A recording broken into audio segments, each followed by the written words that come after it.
बरसात के बारे में एक ख़ुशख़बरी तव्हांखे ॿुधाईंदसि त सिंध वासी जेके परेशान आहिनि शदीद गर्मी खां उन्हनि जे लाइ हिकिड़ी ख़ुशख़बरी आहे बरसात बाबति। त सिंध में जल्द बरसातनि जा इम्कान थी रहिया आहिनि ऐं हीअ गर्मी जी लहर केसि ताईं हलंदी मुकमल मालूमात डिटेल तव्हांखे इन वीडियो ते ॾींदुसि। त महिरबानी करे वीडियो सिर्फ़ु 3 मिंट जी ऐं आख़िर ताईं ॾिसो। तव्हांखे कराची खां वठी कश्मीर ताईं ऐं थर खां वठी चोलिस्तान ताईं मौसम जे बारे में मुकमल मालूमात इन वीडियो ते ॾींदुसि। बलोचिस्तान, सिंध, राजस्थान, गुजरात में मौसम कीअं हूंदो ऐं छा सूरत हाल हूंदी। 4 सूबनि में अगरि ॻाल्हि कयूं त 5 सूबा जेके आहिनि बलोचिस्तान, सिंध, पंजाब, राजस्थान, गुजरात में बरसाति जा ज़बरदस्त इम्कान नज़र अची रहिया आहिनि। त दोस्तो, सिंध जे मौसम सां गॾु मां आहियां तव्हांजो प्यारो दोस्त वकार अली रिंद। मौसम जी ॻाल्हि कंदासीं ऐं तव्हांखे ॿुधाईंदसि त सिंध में कॾहिं खां बरसातनि जी शुरूआति थी रही आहे ऐं गर्मी जी लहर केसि ताईं हलंदी। सभ खां पहिरीं ॻाल्हि कंदासीं गर्मी जी हिन लहर जे बारे में।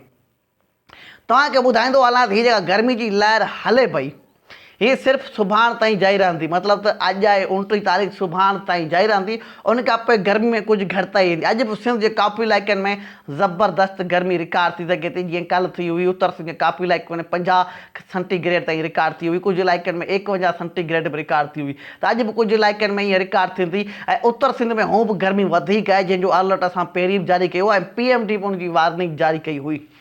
त गर्मी सिर्फ़ु सुभाणे ताईं जारी रहंदी। सुभाणे कुझु घटि थींदी। बहरहाल अगरि ॻाल्हि कयूं त पोइ गर्मी में कुझु घटिताई नज़र अचे पई।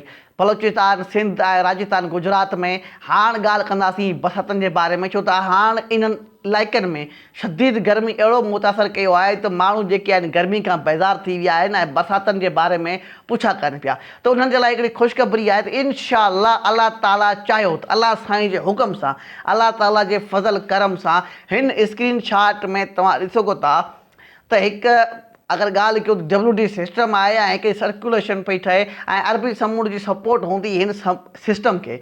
त 31 मई खां सुभाणे न परी, सुभाणे आहे 3 मई, त 31 मई खां अॼु ऐं सुभाणे कुझु इलाइक़नि में लुकुर ककर ठही सघंदा जीअं कल्ह ठहिया हुया।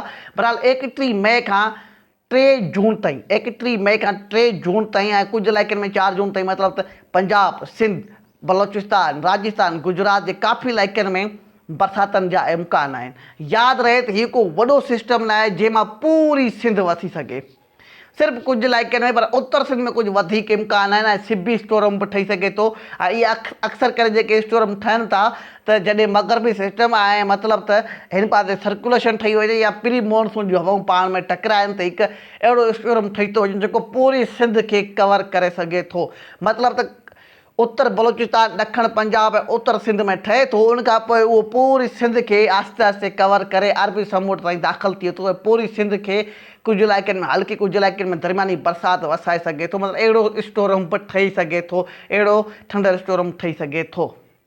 त 31 मई खां 4 जून ताईं उत्तर सिंध ज़िला जेके बाबा, सखर, लाड़काना, खैरपुर, इन इलाइक़नि में नौशरो, फिरोज़, दादू, नवाबशाह, ज़िला सांगड़, मीरपुर ख़ास, उमरकोट, थर पार्कर में बि ज़बरदस्त इम्कान, अखड़ो थर में बि इम्कान आहिनि।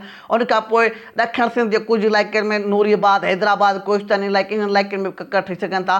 ऐं बाक़ी अगरि ॻाल्हि कयूं त कराची, बद्दी, ठिठा, सजावर, इन इलाइक़नि में माडल के बरसाति छो न पिया कनि। बहरहाल स्टोरम अगरि मज़बूत ठही वियो त इन इलाइक़नि में बि बरसाति जेका आहे पहुची सघे थी। इन इलाइक़नि में अहिड़ी ख़ासि गर्मी बि न हूंदी आहे। ॾखण जूं हवाऊं जेके आहिनि सुठियूं हलंदियूं, जंहिं सबबु इन इलाइक़नि में गर्मी कुझु घटि महसूसु कई वेंदी।